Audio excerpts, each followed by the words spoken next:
வணக்கம் மக்களே, இன்னைக்கு நான் உங்களுக்காக ரொம்ப வித்தியாசமான ஒரு ஹாரர் படம் தான் கொண்டு வந்திருக்கேன். படத்தோடைய பேர் மரியா. இந்த படத்தோட ஒன்லைன் என்னன்னா, படத்துல வர நம்ம ஹீரோயின் ஒரு நன், அதாவது கன்னியாஸ்திரியா இருக்காங்க.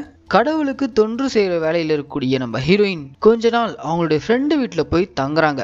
அப்படி இவங்க தங்கிட்டு இருக்க அவங்க ஃப்ரெண்டு வீட்டில் சில சம்பவங்கள்னால ஹீரோயினுக்கும் சில சபல எண்ணங்கள்லாம் ஏற்பட ஆரம்பிக்குது. கடவுளுக்கு தொண்டு செய்யணும்ட்டு கன்னியாஸ்திரியா மாறின நம்ம ஹீரோயினுக்குள்ள வரக்கூடாத எண்ணங்களும் கட்டுப்படுத்த முடியாத உணர்ச்சிகளால தன்னைத்தானே வருத்திக்கிட்டு ரொம்ப கஷ்டப்படுறாங்க. ஒரு கட்டத்துக்கு மேல இவங்க லைஃப்ல எதை பண்ணக்கூடாதுன்னு நினைச்சாங்களோ அவங்க கண்ட்ரோலை மீறி அந்த வீட்டுல ஒரு சம்பவம் நடக்குது. அதுக்கப்புறம் கன்னியாஸ்திரியா இருக்க நம்ம ஹீரோயினை அவங்க வீட்டுல இருந்தும் ஒதுக்கிட்டாங்க. அவங்க தங்கி இருந்த க்ளோஸ் ஃப்ரெண்டும் ரூமை விட்டு துரத்திடுறாங்க. அப்படி துரத்தப்பட்ட நம்ம ஹீரோயின் இந்த சம்பவத்துக்கு அப்புறமும் கடவுளுக்கு சேவை செய்யறதுக்காக கன்னியாஸ்திரியாவே இருந்தாங்களா, இல்ல வேற ஏதாவது விபரீத முடிவு எடுத்தாங்களா, அந்த முடிவோடைய விளைவு என்ன, இதெல்லாம் நம்ம கொஞ்சம் கூட எதிர்பார்க்காத லெவல்ல கிளைமேக்ஸ்ல ஒரு பயங்கரமான ட்விஸ்டோட சொன்ன படம் தான் இந்த மரியா. சரி வாங்க, இப்போ நம்ம இந்த படத்துடைய முழு கதைக்குள்ள போறதுக்கு முன்னாடி நம்ம சேனலுக்கு நீங்க புதுசா வந்திருந்தீங்கன்னா மறக்காம நம்ம தமிழ் மணி தியேட்டரை சப்ஸ்கிரைப் பண்ணிக்கோங்க. அண்ட் உங்களுக்கு இந்த வீடியோ பிடிச்சிருந்துச்சுன்னா இந்த லைக்கு கமெண்ட் ஷேர். லைக் பண்ணும்போது கமெண்ட் செக்ஷன்ல ஹைப்ன்ற ஒரு ஆப்ஷன் வரும். அந்த ஹைப்பையும் கிளிக் பண்ணிட்டீங்கன்னா நம்ம சேனலில் போடக்கூடிய வீடியோக்கள் வெகுஜன மக்களுக்கு போய் சேரும். ஸோ மறக்காம ஹைப்பையும் கிளிக் பண்ணிக்கோங்க. சரி வாங்க, இப்போ நம்ம இந்த படத்துடைய முழு கதைக்குள்ள போவோம். படத்தோட ஓப்பனிங் சீன்லே ஒரு ஓப்பன் பிளேஸ். அந்த ஓப்பன் பிளேஸ் முழுக்க பின்னாடி சில கருப்பு உருவங்கள், அந்த உருவங்களுக்கு முன்னாடி மாஸ்க் போட்ட கன்னியாஸ்திரி உடையில ஒரு லேடி நின்றுட்டு இருக்காங்க. அவங்களுடைய கைகள்ல தலைகீழ பிடிக்கப்பட்ட கிராஸ் இருக்கு. அதே சமயம் அந்த முகம் மறைக்கப்பட்ட கன்னியாஸ்திரி ஒரு மாதிரி பிரசவ வழியில துடிக்கிறாங்க, வீல்னு கத்துறாங்க. கொஞ்ச நேரத்துல அகோரமான சத்தத்தோட ஒரு சாத்தான் குழந்தை இந்த நன் மூலியமா இந்த உலகத்துக்கு பிறந்து வரான். இங்க போடுறாங்க இந்த படத்தோட டைட்டில் ஓபன் பண்ணா மரியான்ற ஒரு கன்னியாஸ்திரியை காட்டுறாங்க. இவங்க தாங்க இந்த படத்தோடைய ஹீரோயின். இவங்களுக்கு கொஞ்ச நாள் லீவுன்ட்டு இவங்க இப்ப நேரா இவங்களுக்கு தெரிஞ்ச இவங்களுடைய ஃப்ரெண்டான ஆக்னஸ்ன்ற ஒரு பொண்ணுடைய வீட்டுக்கு தான் வந்திருக்காங்க. ஆக்னஸை நேர்ல மீட் பண்ணி, எனக்கு கொஞ்ச நாள் லீவுமா, இந்த டைம்ல என்னால வீட்டுக்கு போக முடியாது, கொஞ்ச நாள் உங்க ரூம்ல தங்கிட்டு போலாமா அப்படின்ற மாதிரிலாம் நம்ம ஹீரோயின் கேட்க, அதுக்கு ஆக்னஸ் வந்து, அக்கா எனக்கு எந்த பிரச்சனையும் இல்ல, நீங்க தாராளமா இந்த வீட்டுல நீங்க தங்கலாம் அப்படின்ற மாதிரி ஆக்னஸ் சொல்றா. ஆக்சுவலா மரியாவை சின்ன வயசுல இருந்தே ஆக்னஸுக்கு நல்லாவே தெரியும். இந்த வீட்டுல நீ மட்டும் தனியா தங்கிட்டு இருக்கியாமா அப்படின்ற மாதிரிலாம் ஹீரோயின் கேட்க, இல்லக்கா அங்க கப்புள்ஸா 2 பேர் தங்கியிருக்கோம். எஸ், இந்த வீட்டுல 2 பையன் 2 பொண்ணு, இவங்க லிவிங் டுகெதர்ல தான் இங்க வாழ்ந்துட்டு இருக்காங்களாம். இதுல உங்களுக்கு எதுவும் பிரச்சனை இல்லைனா தாராளமா நீங்க தங்கலாம் அப்படின்ற மாதிரிலாம் இந்த ஆக்னஸ் பொண்ணு சொல்ல, சரி ஓகேன்னு சொல்லிட்டு நம்ம ஹீரோயின் அந்த வீட்டுல தனியா ஒரு அறையில தங்க ஆரம்பிக்கிறாங்க. அன்னைக்கு நைட் ஆக்னஸோடைய பாய் ஃப்ரெண்ட், அந்த இன்னொரு பொண்ணுடைய பாய் ஃப்ரெண்ட், இவங்கெல்லாம் ரிட்டர்ன் வீடு திரும்பினதும் எல்லாம் ஒன்னா உட்காந்து சாப்பிட்டுட்டு பேசிட்டு அவங்க ரூமுக்கு தூங்க போயிடுறாங்க. அப்படி எல்லாரும் தூங்க போனதுக்கு அப்புறம் நம்ம ஹீரோயின் மட்டும் தனியா இருக்காங்களே, அந்த அறையில அவங்களுக்கு சரியா தூக்கம் வர மாட்டேங்குது. தண்ணி குடிக்கிறதுக்காக வெளியே வரும்போது ஆக்னஸோடைய ரூம்குள்ள இருந்து ஒரு விதமான சத்தம். ஆக்சுவலா ஆக்னஸும் அவளுடைய பாய் ஃப்ரெண்டும் ரூம்குள்ள ஒன்னா இருக்காங்க. அந்த சத்தம் ஹீரோயினை ஒரு மாதிரி டிஸ்டர்ப் பண்ணுது. ஹீரோயின் பெட்ரூம்க்கு வந்து கடவுளை வேண்டாங்க, இல்ல இந்த கெட்ட சத்தம், இந்த தப்பான எண்ணங்கள்லாம் எனக்குள்ள வரக்கூடாது அப்படின்ற பலம் கடவுளை வேண்டிக்கிட்டு அப்படியே தன்னுடைய உணர்ச்சிகளை கட்டுப்படுத்திட்டு படுத்துறாங்க. கற்பனா அடுத்த நாள் காலையிலேயே இந்த தீய எண்ணங்கள்லாம் நமக்கு வரக்கூடாதுன்னு சொல்லிட்டு பக்கத்துல இருக்க ஒரு சர்ச்சுக்கு போயிருக்காங்க. அந்த சர்ச்சுக்கு போயிட்டு கடவுள்கிட்ட பாவ மன்னிப்பு கேட்டுட்டு அந்த சர்ச்ல இருந்து வெளியே வரும்போது ஒரு சில நபர் முகத்துல துண்டை கட்டிக்கிட்டு இந்த பக்கமும் அந்த பக்கமும் கையில சில பேம்ப்ளெட்ஸ் வச்சுட்டு டிஸ்ட்ரிபியூட் பண்ணிட்டு இருக்கானுங்க. லிட்டரலா அவனுங்க நம்ம ஹீரோனை ஃபாலோ பண்ற மாதிரியே நம்ம ஹீரோனுக்கு ஒரு ஃபீல் ஆகுது. ஸோ உடனே அந்த ஸ்பாட் வந்து நேரா ஆக்னஸோடைய வீட்டுக்கு வந்துடுறாங்க. அப்படி ஆக்னஸோடைய வீட்டுக்கு வந்ததும் அன்னைக்கு நைட் எல்லாரும் ஒன்னா உட்காந்து சாப்பிட்றாங்க. ஆக்னஸ் நம்ம ஹீரோயினை பார்த்து, நீங்க வந்த நாள்ல இருந்து இந்த நன் உடையிலேயே இருக்கீங்க, இன்னைக்கு ஒரு நாள் ஆச்சு இந்த உடைய மாத்திக்கங்க அப்படின்ற மாதிரி ஆக்னஸோடைய ஒரு மாடர்ன் ட்ரெஸ்ஸை நம்ம ஹீரோயின் கையில கொடுத்து போட சொல்ல, ஹீரோனும் சரி ஓகே ரொம்ப ஆசைப்பட்டு கேட்கறாளேன்னு சொல்லிட்டு அந்த ட்ரெஸ்ஸை போடுறாங்க. அப்படி இவங்க அந்த ட்ரெஸ்ஸை போட்டுட்டு கண்ணாடி முன்னாடி வந்து நிக்கிறாங்க. ஹீரோயினுக்கு அது வேற ஒரு ஆள் மாதிரி தெரியுறாங்க. அண்ட் கொஞ்ச நேரத்துல ஆக்னஸோட ஃப்ரெண்ட்ஸ் இவங்க எல்லாரும் நம்ம ஹீரோனை பார்த்து, என்னங்க இன்னைக்கு இவ்வளோ அழகா இருக்கீங்க, இவ்வளோ அழகா நீங்க அந்த நன்னுடையில போட்டு மறைச்சு வச்சிருந்தீங்களா அப்படின்ற மாதிரிலாம் பயங்கரமா பேசுறாங்க. அதுக்கப்புறம் ஆக்னஸோட ஃப்ரெண்ட்ஸ் எல்லாருமே நம்ம ஹீரோயினை பார்த்து, இன்னும் ஒரு சில நாட்கள்ல நீங்க இங்க இருந்து கிளம்பிடுவீங்களே, அதுக்கு முன்னாடி நம்ம எல்லாரும் ஒன்றா நாளைக்கு பீச்சுக்கு போவோம் அப்படின்ற மாதிரி பிளான் போட சரி ஓகேன்னு சொல்லிட்டு ஹீரோன்னு ஒத்துக்கிறாங்க. ஆனால் அன்றைக்கி நைட்டு முழுக்கவே நம்ம ஹீரோயினுக்கு இப்படி ஒரு மாடர்ன் உடையை போட்டுட்டோமேன்னு சொல்லிட்டு ஒரு மாதிரி உறுத்தலோடவே இருக்காங்க. ஸோ அதனால் அடுத்த நாளே திரும்பவும் அந்த நன் ட்ரெஸ்ஸுக்கே மாறிடுறாங்க. அப்படி நன் ட்ரெஸ்ஸுக்கு மாறினதுக்கப்புறம் இவங்க கூட ஒன்றா சேர்ந்து அந்த பீச்சுக்கு போகிறாங்க. அப்படி இவங்க போயிருக்க அந்த பீச்சில் ஆக்னஸ் அவளுடைய பாய் ஃப்ரெண்ட் கிட்ட ஹீரோயின் இப்படி கன்னியாஸ்திரியாக மாறி இருக்கிறத பற்றி சில விஷயங்கள் டிஸ்கஸ் பண்ணிக்கிட்டு இருக்கா. இந்த மாதிரி கன்னியாஸ்திரியாக போகிறவங்கலாம் சரியாக ஒரு வருஷத்துக்கு அவங்க லைஃப்பில் அவங்களுக்கு பிடிச்சதெல்லாம் பண்ணிக்கலாம். அதாவது அவங்களுக்கு எழக்கூடிய அந்த காம எண்ணங்கள் அது எல்லாத்தையும் இந்த 1 இயர்க்குள்ளே அவங்க பூர்த்தி பண்ணிக்கலாம். அந்த 1 இயர் பீரியட் முடிஞ்சதுக்கு அப்புறமும் கன்னியாஸ்திரி தான் போகணுன்ற ஒரு முடிவுக்கு இருந்தாங்கன்னா தாராளமாக போகலாம். அப்படி போக விருப்பம் இல்லாமல் இந்த நார்மல் லைஃபை லீட் பண்ணுறேன்னா தாராளமாக லீட் பண்ணலாம். இந்த மாதிரி ரூல்ஸ் எல்லாம் எந்த விதத்தில் சாத்தியம் அப்படின்ற மாதிரிலாம் ஆக்னஸ் தன்னுடைய பாய் ஃப்ரெண்ட் கிட்ட ஹீரோனை பற்றி புலம்பிட்டு இருக்கும்போதே இந்த பக்கம் நம்ம ஹீரோயின் நன் உடையில நின்றுட்டு இருக்கும்போது அந்த பீச்சில் ஒரு குதிரை நம்ம ஹீரோயினையே முறைச்சிக்கிட்டு இருக்க மாதிரி ஹீரோனுக்கு ஒரு ஃபீல் ஆகுது. எஸ், லிட்டரலாக சொல்ல போனால் அந்த குதிரை நம்ம ஹீரோனை தான் பார்த்துட்டு இருக்க மாதிரி இருக்கு. கட் பண்ணா அன்னைக்கு ரிட்டர்ன் வீடு திரும்பினதுமே அன்னைக்கு நைட் முழுக்க நம்ம ஹீரோன் ஒரு மாதிரி டிஸ்டர்ப்டாக இருக்காங்க. தண்ணி குடிக்கலான்னு வெளியில் வரும்போது ராத்திரி நேரம் ஆக்னஸ் உடைய பாய் ஃப்ரெண்ட் இருக்கான்ல அவனும் அங்கே தண்ணி குடிக்க வந்திருக்கான். ஹீரோயினை பார்த்ததும் அவன் ஒரு மாதிரி கண்ட்ரோலை இழந்து நம்ம ஹீரோயின் கிட்ட வந்து நெருங்குறான். கிட்டத்தட்ட ஹீரோனும் அந்த இடத்துல தன்னுடைய உணர்ச்சிகளை கட்டுப்படுத்தாம ஆக்னஸ் உடைய பாய் ஃப்ரெண்டை டச் பண்ண விட்டுறாங்க. அவனும் கண்ட்ரோலை இழந்து ஹீரோயினை டச் பண்ணும்போது அப்போ கரெக்டாக ஹீரோயின் கழுத்தில் மாட்டிருக்க இந்த கிராஸை பார்த்ததும் ஒரு மாதிரி பயந்து போய் ஹீரோயினை விட்டு விலகி போயிடுறான். அவ்வளோதான். இந்த சம்பவத்துக்கு அப்புறம் அன்னைக்கு இரவு முழுக்க நம்ம ஹீரோனால தூங்கவே முடியல. நான் ரொம்ப பெரிய பாவம் பண்ணிட்டேன், இதுக்கப்புறம் நான் இங்கே இருக்கக்கூடாது, கடவுள் என்ன மன்னிக்க மாட்டாரு அப்படி இப்படின்னு பயங்கரமாக புலம்பிட்டு அடுத்த நாள் காலையிலே ஆக்னஸை கூப்பிட்டு நான் உடனே கிளம்பணும், என்ன ஏதுலாம் என்னை கேட்காதமா அப்படின்ற மாதிரிலாம் சொல்லிட்டு அந்த வீட்டிலேருந்து வேக வேகமாக கிளம்பி நம்ம ஹீரோயின் நேராக அவங்க வீட்டுக்கு வந்து சேர்றாங்க. அப்படி அவங்க வீட்டுக்கு வந்ததும் வீட்டில் ஹீரோனோட அம்மா வந்து என்னம்மா வீட்டுக்கு வந்திருக்க, இன்னும் உனக்கு ஒரு நாள் தானே லீவ் இருக்கு, நாளைக்கே நீ சர்ச்சுக்கு கிளம்பணும்ல அப்படின்ற மாதிரிலாம் ஹீரோன் அம்மா கேட்க அப்போதான் நம்ம ஹீரோன் அவங்க அம்மா கிட்ட அம்மா எனக்கு இந்த மாதிரி கடவுள் சேவை பண்றதுல பெருசா ஈடுபாடு இல்லையோன்னு தோணுது, ஏன்னா எனக்குள்ள இன்னமும் அந்த தப்பான எண்ணங்கள் உணர்ச்சிகள்லாம் இருக்கு அப்படின்ற மாதிரிலாம் ஹீரோன் பக்குவமா எடுத்து சொல்றாங்க. ஆனா அவங்க அம்மா கேட்குற மாதிரி இல்லை. என்னம்மா என்னென்னவோ பேசுற, நீ கடவுளுக்கு தொண்டு செய்ய போகணும், நீ ஒரு கன்னியாஸ்திரின்ற மறந்துட்டியா அப்படின்ற மாதிரிலாம் அவங்க அம்மா சொல்ல இந்த இடத்துல தான் நமக்கே ஒரு விஷயம் புரிய வருது. ஆக்சுவலாக அவங்க அம்மாவுடைய வற்புறுத்தலின் பேர் தான் ஹீரோயின் இந்த மாதிரி நன்னா மாறி இருக்காங்க போல. இந்த இடத்துல நம்ம ஹீரோயின் தான் அம்மா கிட்ட அம்மா தயவு செஞ்சு என்னுடைய உணர்வுகளுக்கு மதிப்பு கொடுங்க, நானும் மனுஷிதான் அப்படின்ற மாதிரிலாம் எவ்வளவோ எடுத்து சொல்றாங்க. ஆனா அவங்க அம்மா கேட்குற மாதிரி இல்லை. கடைசியா நம்ம ஹீரோயின் ஆக்னஸ் வீட்டில் நடந்த சம்பவத்தை பற்றி சொல்கிறாங்க. இந்த மாதிரி ஒரு பையன் என்னை தொட்டுட்டான் அப்படின்ற மாதிரி சொன்னதும் அவ்வளோதான். அந்த இடத்துல இவங்க அம்மா கொதிச்சு என்ன வார்த்தை சொன்ன மாதிரியா, இனி நீ இந்த உடைய போட தகுதியே இல்லாதவளா மாறிட்ட, கடவுளுக்கு உன்னை அர்ப்பணிக்க சொன்னா நீ இந்த வேலை பண்ணிட்டு வந்திருக்கியா, உன்னை அந்த கடவுள் மன்னிக்கவே மாட்டாரு, சுய ஒழுக்கம் இல்லாதவனுக்கு இந்த வீட்டுல சுத்தமா இடம் கிடையாது, முதல்ல நீ இந்த வீட்டை விட்டு வெளியே போ அப்படின்ற மாதிரி பெத்த தாயே நம்ம ஹீரோயினை அடிச்சு விரட்டி அந்த வீட்டை விட்டு துரத்தி விட்டுறாங்க.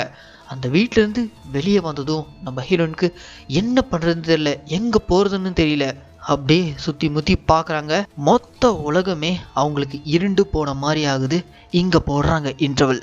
இதுக்கப்புறம் தாங்க இந்த படத்தில் நீங்கள் கொஞ்சம் கூட எதிர்பார்க்காத லெவலில் பல திருப்பங்கள் உங்களுக்காக காத்துக்கிட்டு இருக்கு. ஹீரோயின் இதுக்கப்புறம் திரும்பவும் பழையபடி நன்னாவே அவங்களோட லைஃப்பை ஸ்டார்ட் பண்ண போகிறாங்களா, இல்லை நார்மல் லைஃப்பை லீட் பண்ண போகிறாங்களா, இதுக்கு நடுவில் இவங்களுடைய வாழ்க்கை எப்படிலாம் போச்சு, இதெல்லாம் நம்ம கொஞ்சம் கூட எதிர்பார்க்காத லெவலில் பல திருப்பங்களை செகண்ட் ஹாஃப்ல தான் வச்சுருக்காங்க. ஸோ இந்த வீடியோவை நீங்கள் ஸ்கிப் பண்ணாமல் முழுசாக பாருங்கள். இன்டர்வலுக்கு அப்புறம் இந்த படத்தில் என்ன நடக்குதுன்னா, வீட்டிலேருந்து அம்மாவால் அடித்து துரத்தப்பட்ட நம்ம ஹீரோயின் நேராக இப்போ திரும்பவும் ஆக்னஸோடைய வீட்டுக்கே தான் வந்திருக்காங்க. அப்படி இந்த ஆக்னஸோடைய வீட்டுக்கு வந்ததும் ஆக்னஸ் கிட்ட நான் இருக்கிற சர்ச்சில் ரினோவேஷன் ஒர்க் போயிட்டுருக்கு, அது இன்னும் கொஞ்ச நாளில் முடிஞ்சிடும், அது வரைக்கும் நான் திரும்ப ரூம்லேயே தங்கிக்கலாமா அப்படின்ற மாதிரிலாம் கேட்க தாராளமாக நீங்கள் தங்கிக்கலாம் அப்படின்ற மாதிரி ஆக்னஸும் அலோவ் பண்ணுறா. திரும்பவும் நம்ம ஹீரோயின் வேறு வழியில்லாமல் ஆக்னஸோடைய ரூம்க்கே வராங்க. அப்படி வந்த நாள்ல இருந்து டோட்டலாக நம்ம ஹீரோயின் கடவுளை வேண்டதே ஸ்டாப் பண்ணிடுறாங்க. கொஞ்சம் கொஞ்சமாக அவங்களுக்குள்ள சில மாற்றங்கள் ஏற்படுது. நன் உடைகளை போடுறதே இல்லை. ஆக்னஸோடைய மாடர்ன் ட்ரெஸ்ஸை தான் ரெகுலராக போட ஆரம்பிக்கிறாங்க. அதுக்கப்புறம் ஆக்னஸ் கிட்டேருந்து அவள் யூஸ் பண்ணிட்டு இருந்த அவளுடைய பழைய ஸ்மார்ட் ஃபோனை வாங்குறாங்க. எஸ், இது நாள் வரைக்கும் நம்ம ஹீரோயின் மொபைல் ஃபோன் கூட யூஸ் பண்ணாமல் தான் இருந்திருக்காங்க. ஆனால் முறையாக ஒரு ஸ்மார்ட் ஃபோனை வாங்கி யூஸ் பண்ண ஆரம்பிக்கிறாங்க. கொஞ்சம் கொஞ்சமாக அவங்க கடவுளை விட்டு விலகி நார்மல் லைஃப்குள்ளே கொஞ்சம் கொஞ்சமாக போயிட்டுருக்காங்க. அன்னைக்கு நைட் அவங்களுக்குள்ள ஏதோ ஒரு மாற்றம். திடீர்னு ஒரு கருப்பு உருவம் நம்ம ஹீரோனை போட்டு அமுக்குற மாதிரி அவங்க ஃபீல் பண்ணுறாங்க. டப்புன்னு தூக்கத்துலேருந்து கண் முழிச்சதும் எல்லாமே கனவு மாதிரி இருக்குது. கொஞ்ச நேரத்தில் அவங்கள ஏதோ ஒரு வெளிச்சம் அவங்கள நோக்கி வர மாதிரி இருக்கு. திடீர்னு பார்த்தீங்கன்னா அவங்களோட டிஷர்ட்ல ஒரு வித்தியாசமான சிம்பிள் தான் இருக்கு. ஹீரோயினுக்கு அந்த சிம்பிள்லாம் பார்த்துட்டு ஒன்றும் புரியல, ஏதோ தப்பா இருக்கேன்னு சொல்லிட்டு அந்த ரூமை விட்டு வெளில வராங்க. எதர்ச்சியா ஆக்னஸோடைய பாய் ஃப்ரெண்டை சந்திச்சிடுறாங்க. அவன் நம்ம ஹீரோயின் கிட்ட வந்து, மரியா எனக்கு உங்களை பார்த்த உடனே ரொம்ப பிடிச்சி போயிடுச்சு, நான் உங்களை லவ் பண்றேன் அப்படின்ற மாதிரிலாம் கிட்ட நெருங்க. அந்த ஸ்பாட்ல நம்ம ஹீரோயின் அவனை பார்த்து கொஞ்சம் கூட தயங்காம, இதை பாருப்பா, நானும் ஒரு பொண்ணு தான், எனக்கும் சில உணர்ச்சிகள்லாம் இருக்கு, எனக்குமே உன்னை பார்த்ததுமே ரொம்ப பிடிச்சி போயிடுச்சு, ஆனா இந்த லவ், காதல், கல்யாணம் இதுக்குள்ளெல்லாம் நான் வரமாட்டேன், நீ என்ன வேணா என்ன பண்ணிக்கோ, நான் உனக்கு என்னையே தரேன் அப்படின்ற மாதிரிலாம் இவங்க சொல்ல, இதை கேட்டுட்டு இருக்க ஆக்னஸோடைய பாய் ஃப்ரெண்டா, என்னை பார்த்தா அவங்களுக்கு என்ன கால் பாய் மாதிரி தெரியுதா, இந்த மாதிரி விஷயத்துக்கெல்லாம் நான் ஆள் இல்லை, வேற யாருன்னா பார்த்துக்கோங்க அப்படின்ற மாதிரி மூஞ்சால் அடிச்ச மாதிரி சொல்லிட்டு போயிடறான். இந்த சம்பவம் நடந்த அன்னைக்கு ராத்திரி நம்ம ஹீரோனுக்கு சரியா தூக்கம் இல்லை. அப்போ அவங்களுடைய பெட்ரூம்ல ஒரு உருவம் நம்ம ஹீரோயின் கிட்ட வந்து கையில் ஒரு ஆப்பிளை வச்சுக்கிட்டு, இந்த ஆப்பிளை எடுத்து சாப்பிடு அப்படின்ற மாதிரி கொடுக்க, நம்ம ஹீரோயின் கொஞ்சம் கூட தயங்காமல் அந்த ஆப்பிளை எடுத்து சாப்பிட்றாங்க. எஸ், அவங்க கொஞ்சம் கொஞ்சமாக அவங்க லைஃப்பில் மாறிக்கிட்டு இருக்காங்க. கட் பண்ணா அடுத்த நாள் இவங்க இதுக்கு முன்னாடி இந்த ஊரில் இருக்கும்போது ஒரு சர்ச்சுக்கு போயிருப்பாங்களே, அதே சர்ச் வாசல் தான் போயிருக்காங்க. எதுக்காக போயிருக்காங்கன்னா, இதுக்கு முன்னாடி இவங்க வரப்போ முகத்தில் கர்ச்சீஃப் கட்டிட்டு ஒரு நபர் கையில் ஒரு பேம்ப்ளெட் வச்சு கொடுத்துட்டுனால அந்த நபரை சந்திக்கிறதுக்காக தான் வந்திருக்காங்க. எஸ், இந்த டைமும் அவன் நம்ம ஹீரோயின் கிட்ட வந்து ஒரு பேம்ப்ளெட்டை கொடுக்குறான். அதை பிரித்து பார்த்தா அதில் சாத்தான் கால்ஸ்ன்னு போட்டிருக்கு. அதாவது சாத்தான் கிட்ட இருந்து ஹீரோயினுக்கு ஒரு அழைப்பு வந்திருக்கு. அந்த பேம்ப்ளெட்டை வாங்கிட்டு அதில் குறிப்பிட்டிருக்க அட்ரஸ்க்கு போய் பார்க்குறாங்க. அந்த இடத்துல ஒரு நபர் இருக்கான். அவன் நம்ம ஹீரோயினை பார்த்து, வாமா, உன்னை நான் இந்த இடத்துக்கு வரவேற்கிறேன்ற மாதிரி ஹீரோயினை கூப்பிட்டு உட்கார வச்சு பல விஷயங்கள் ஹீரோயின் கிட்ட டிஸ்கஸ் பண்ணுறான். நீ நினச்சிக்கிட்டு இருக்க மாதிரி இங்கே கடவுள் சக்தி மட்டும் இல்லை, எப்படி வானம், பூமி, நீர், நெருப்பு, நல்லது கெட்டது இப்படிலாம் இருக்கும்போது கடவுள்னு ஒருத்தர் இருந்தா அப்போ அவருக்கு ஆப்போசிட்டாக இருக்கக்கூடிய சாத்தான்னு ஒருத்தர் இருந்தாங்கல்ல. எஸ், உண்மையிலே சாத்தான்னு ஒருத்தர் இருக்காரு. அவரை வழிபடுறதுக்குன்னே ஒரு கூட்டமே இங்க இருக்கு. அந்த கூட்டத்தோடைய பேர் தான் ஆன்டி கிரைஸ்ட். இப்போ உன்னை நாங்க இதுக்குள்ள அழைச்சிட்டு வரதுக்கு காரணம், நீயும் இப்போ எங்களில் ஒருத்தி ஆகணும் அப்படின்ற மாதிரிலாம் கிட்டத்தட்ட பிரெயின் வாஷ் பண்ற விதமா இவன் பேசுறதெல்லாம் கேட்டுட்டு இருக்க நம்ம ஹீரோயின் பயங்கரமா இந்த உலகத்தை எக்ஸ்ப்ளோர் பண்ணணும்னு சொல்லிட்டு கியூரியாசிட்டி அதிகமாகுது. உடனே அந்த மர்ம நபர், இந்தம்மா, இதுக்கப்புறம் நீ படிக்க வேண்டியது அந்த சாதாரண பைபிள் கிடையாது, இந்த சாத்தானுடைய பைபிள் தான் படிக்கணும் அப்படின்ற மாதிரி அவன் ஒரு பைபிளை கொடுத்து அனுப்புறான். அந்த பைபிளை வாங்கிட்டு வந்து நம்ம ஹீரோயின் படிக்க ஆரம்பிக்கிறாங்க. அதில் இருக்கக்கூடிய விஷயங்கள் படிக்க படிக்க ஃபுல்லாக இவங்களுக்குள்ள ஒரே நெகட்டிவ் எனர்ஜியாக ஏறிக்கிட்டே இருக்கு. இப்படி இவங்களோட லைஃப் கொஞ்சம் கொஞ்சமாக சேஞ்ச் ஆகிட்டு இருக்க இது எல்லாத்தையுமே ஆக்னஸ் நோட் பண்றா. இவங்களுக்குள்ள ஏதோ ஒரு மாற்றம் நடக்குது. இவங்க வந்த நாள்ல இருந்து அந்த நன்னுடையை எதுவுமே போடுறதில்ல, கடவுளை வணங்குறதில்ல, சர்ச்சுக்கு போறதில்ல. ஏன் இவங்க இப்படி மாறிட்டாங்கன்னு எந்த ஒரு புரிதலும் இல்லாம ஒரு பக்கம் ஆக்னஸ் புலம்பிட்டு இருக்க, அதே வீட்டில் இருக்க அந்த கேர்ள்ஸோடைய பாய் ஃப்ரெண்ட்ஸ் இருக்காங்கல்ல, அவனுங்க ரெண்டு பேரும் ஹீரோனை பத்தி தான் டிஸ்கஸ் பண்றாங்க. அதுல இந்த ஆக்னஸோடைய பாய் ஃப்ரெண்ட் இன்னொரு பையன் கிட்ட என்ன சொல்லிட்டு இருக்கானா, எனக்கு அந்த மரியா கூட ஒன்னா இருக்கிறதுக்கான எல்லா வாய்ப்பும் கிடைச்சிச்சு, ஆனா நான் தான் தேவையில்லாம நல்ல மாதிரி வேஷம் போட்டு வந்துட்டேன், இப்ப தோணுது நல்ல வாய்ப்பை மிஸ் பண்ணிட்டோன்னு அப்படின்ற மாதிரிலாம் இவன் புலம்ப. அடா பாவி, எனக்கெல்லாம் அப்படி ஒரு சான்ஸ் கிடைச்சா செம்மையா யூஸ் பண்ணிருப்பேன், நீ தண்டண்டா அப்படின்ற மாதிரிலாம் அந்த இன்னொரு பையன் இந்த ஆக்னஸ் பாய் ஃப்ரெண்டை உஸ்பேத்த, கண்டிப்பா இன்னொரு வாய்ப்பை கிடைக்கும், அந்த டைம் நான் யூஸ் பண்ணிக்கிறேன் அப்படின்ற மாதிரிலாம் இவன் சொல்லிட்டு கிளம்புறான். கட் பண்ணா இந்த பக்கம் நம்ம ஹீரோயின் அந்த சாத்தான் பைபிளை ஃபுல்லாக வாசிக்கிறாங்க. அப்படி படித்து முடிச்சதும் அந்த பைபிள் கொடுத்தான் பார்த்தீங்களா, அந்த நபரை போய் சந்திக்கிறாங்க. அவன்கிட்ட இந்த பைபிளில் போட்டிருக்க விஷயங்களை பற்றி தான் டிஸ்கஸ் பண்ணுறாங்க. இந்த சாத்தான் பைபிளில் இருக்கக்கூடிய சிம்பிள்ஸ் எல்லாம் என்னுடைய ட்ரெஸ்ஸில் எதிர்பாராத டைமில் திடீர்னு வந்துருந்துச்சு, அதுக்கான காரணம் என்னன்னு எனக்கு தெரியல அப்படின்ற மாதிரிலாம் இவங்க சொல்ல, இதெல்லாம் கேட்டிருக்க அந்த நபரா, மரியா, நீங்கள் இதுக்கு முன்னாடி கன்னியாஸ்திரியாக இருந்தீங்கல்ல, ஆனால் இப்போ அந்த நம்பிக்கையெல்லாம் விட்டு எங்களுடைய சாத்தான் வழிபடுறதுக்கு உள்ள வந்துட்டீங்க. அது போக உங்க உடையில இந்த சிம்பிள்லாம் வரதுக்கு காரணம் இதுக்கு பின்னாடி எல்லாம் ஒரு பெரிய விஷயம் காத்துக்கிட்டு இருக்கு. உங்களை வச்சு வர கிறிஸ்மஸ் ஈவினிங் அன்னைக்கு ஒரு பெரிய ரிச்சுவல் நாங்கள் அரேஞ்ச் பண்ணியிருக்கோம். அந்த ரிச்சுவலை வந்து அட்டன் பண்ணுங்க அப்படின்ற மாதிரிலாம் சொல்லிட்டு போயிடறான். அப்படியே கட் பண்ணா சில நாட்கள் கழிச்சு அந்த கிறிஸ்மஸ் ஈவினிங் அன்னைக்கு சாத்தான் வழிபடுறவங்கெல்லாம் ஒரு இடத்துல ஒன்று கூடி ஹீரோயினுக்கு அந்த ரிச்சுவலை பண்ணுறாங்க. இதுக்கப்புறம் தான் பல அற்புதங்கள் இந்த உலகத்தில் நிகழ்போகுது அப்படின்ற மாதிரிலாம் சொல்லிட்டு நம்ம ஹீரோயினை ரிட்டர்ன் வீட்டுக்கு அனுப்புகிறாங்க. அப்படி வீட்டுக்கு வந்த நம்ம ஹீரோயின் அந்த இரவு ஆக்னஸோடைய அந்த பாய் ஃப்ரெண்ட் இருக்கான்ல, அவன் இன்னைக்கு ஹீரோயின் கூட ஒன்றா இருக்கணும்னு ட்ரை பண்ணுறான். மரியா, நீங்கள் அன்றைக்கி கேட்டீங்களே, நான் இன்னைக்கு தாராளமாக நீங்கள் கேட்டதை பண்ணுறேன் அப்படின்ற மாதிரிலாம் சொல்லிக்கிட்டு அப்படியே நேராக ஹீரோயின் கிட்ட நெருங்கி வரான். ஹீரோயினும் ஆக்னஸோடைய பாய் ஃப்ரெண்டும் ஒன்றா இருக்கிற மாதிரி சில விஷயங்கள்லாம் ஓடிக்கிட்டு இருக்கு. அந்த இரவு தண்ணி குடிக்கிறதுக்காக ஆக்னஸ் ரூமை விட்டு வெளியே வந்து பார்க்கும்போது இவங்க 2 பேரும் ஒன்றா இருக்கிறத பார்த்துடுறா. அவ்வளோதான், செம்ம கோவமாகி 2 பேரையும் கடுமையாக திட்டுறா.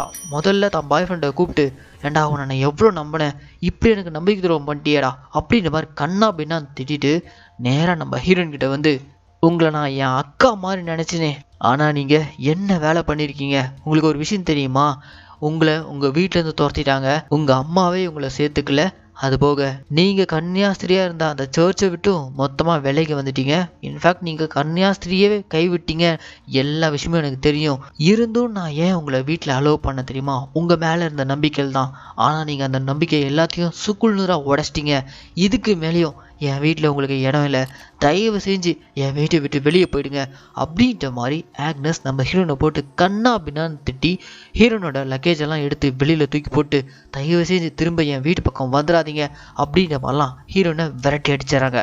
அப்படி விரட்டி அடிக்கப்பட்ட நம்ம ஹீரோயின் வீட்டை விட்டு வெளியே வந்ததும் எங்கே போகிறதுனே தெரியாமல் அப்படியே சுற்றி முற்றி பார்த்துட்டு இருக்கும்போது வானத்தில் இவங்களுக்கு ஒரு ஒளி தெரியுது. அந்த ஒளி அப்படியே ஃபாலோ பண்ணிக்கிட்டே போகிறாங்க. ஆக்சுவலாக அது ஒரு வெள்ளி. அதுதான் நம்ம ஹீரோனை வழிகாட்டியாக கூட்டிக்கிட்டு நேராக பீச் ஓரமாக கூப்பிட்டு வந்திருக்கு. அப்படி பீச் ஓரமாக வந்ததும் பட்டுன்னு நம்ம ஹீரோயின் வயிற்றுக்குள்ளே ஒரு ஒளி போகுது. அதை அப்படியே கொஞ்சம் கொஞ்சமாக ஹீரோயின் வயிறு பெருசாக ஆரம்பிக்குது. வானத்தில் அந்த வெள்ளி ஒரு பக்கம் மிளுற ஹீரோயின் வயிறு கொஞ்சம் கொஞ்சமாக பெருசாக ஹீரோயின் வலியை துடிக்க ஆரம்பிக்கிறாங்க. ஆக்சுவலாக என்ன நடந்திருக்குன்னா, ஹீரோயின் ப்ரெக்னெண்ட்டாக இருக்காங்க, ஆனால் நார்மல் முறையில் இல்லைங்க. எஸ், இதுக்கு முன்னாடி அந்த சாத்தானை வழிபடக்கூடிய அந்த கல்ட் கும்பல் இருக்காங்களே, அவனுங்க பண்ண அந்த ரிச்சுவல், நேற்று இவங்க ஆக்னஸ் பாய் ஃப்ரெண்ட் கூட சேர்ந்து பண்ண அந்த தப்பு, ஒரு நாள் இரவு ஒரு கருப்பு உருவம் கையில் ஆப்பிளை கொண்டு வந்து ஹீரோயின் கையில் கொடுத்து சாப்பிட சொல்லிச்சுல, அந்த ஆப்பிளை சாப்பிட்டது, இதெல்லாம் பண்ணது மூலியமா ஹீரோயின் இப்போ சாத்தானுக்காக ப்ரெக்னென்ட் ஆயிருக்காங்க. எஸ், ஹீரோயின் மூலியமா இந்த உலகத்துக்கு சாத்தான் திரும்ப பிறந்து வரப்போகுது. படத்துடைய ஆரம்பத்திலே முகத்தில் மாஸ்கை போட்டுக்கிட்டு ஒரு நன் ஒரு குழந்தைய பெற்றெடுத்தாங்களே, அந்த குழந்தை சாதாரண குழந்தை கிடையாதுங்க, அது ஒரு சாத்தான் குழந்தை. எஸ், அந்த சாத்தான் குழந்தை இப்படி நம்ம ஹீரோயின் மூலிமா இந்த உலகத்துக்கு வர்றதுக்காக டோட்டலாக ஹீரோயினை யூஸ் பண்ணியிருக்கு. இதை தான் நம்ம படத்துடைய ஆரம்பத்தில் பார்த்துருப்போம். ஸோ ஒரு கன்னியாஸ்திரியாக இருந்த அந்த பொண்ணை மனசை மாற்றி தீய விஷயங்கள் பக்கம் இழுத்து டோட்டலாக அவளை கடவுளே வெறுக்க வச்சு சாத்தான் பக்கம் இழுத்துட்டு அந்த கன்னியாஸ்திரி பொண்ணு மூலியமாகவே இந்த சாத்தான் இந்த உலகத்துக்கு வரப்போகுதுன்ற மாதிரி படத்தை முடிக்கிறாங்க. என்ன மக்களே, இந்த மரியான்ற படத்துக்கு நான் கொடுத்த வாய்ஸ் ஓவர் கண்டிப்பாக உங்களுக்கு பிடிச்சிருக்கும் நான் நம்புகிறேன். இதே மாதிரி தொடர்ந்து நம்ம மினி தியேட்டரில் ரிலீஸ் ஆகக்கூடிய படங்களெல்லாம் நீங்கள் பார்க்கணுன்னு ஆசைப்பட்டீங்கன்னா மறக்காமல் நம்ம தமிழ் மினி தியேட்டரை சப்ஸ்கிரைப் பண்ணிக்கோங்க. அண்ட் உங்களுக்கு இந்த வீடியோ பிடிச்சிருந்துச்சுன்னா இந்த லைக்கு, கமெண்ட்டு, ஷேர் இதையும் மறக்காமல் பண்ணிடுங்க. இதே மாதிரி ஒரு சூப்பரான தரமான படத்தோடு நான் உங்களை நாளைக்கு சந்திக்கிறேன். டாடா, பாய் பாய்.